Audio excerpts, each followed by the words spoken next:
Many patients and their families are worried that they don't have the time to seek a second opinion or try and figure out if they're being treated by a specialist or to seek out a specialist.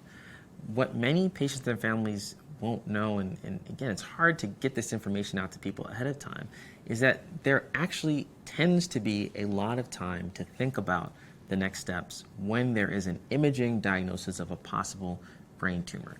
It is actually very, very rare that someone shows up, even in the emergency department, with symptoms of a brain tumor and actually needs to have what I would call capital E emergent surgery, or surgery that needs to be done within the next 24 hours. For the vast majority of patients who have an imaging diagnosis of a brain tumor, surgery within the next week to 2 weeks would be perfectly safe for them.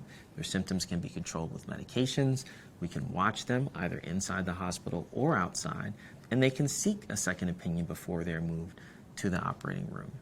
And so for that reason, I think it is really important that patients and their families know that they have time, that they can take a pause, and they can start asking their surgeon a few questions.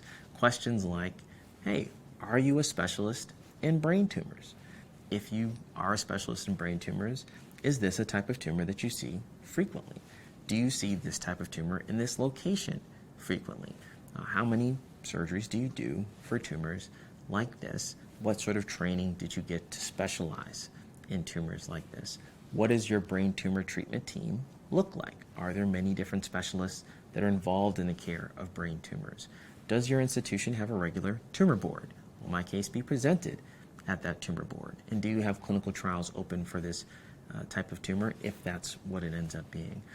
This may seem like a lot for a patient or a family member to be asking a neurosurgeon all these questions about their expertise, but I can tell you that any true specialist that's worth their salt, hearing these questions, has no problem with them because they have ready answers to those questions, and they are actually maybe a little bit heartened by the fact that this is a patient that's discerning and wants to deal with a specialist because they know they have that expertise.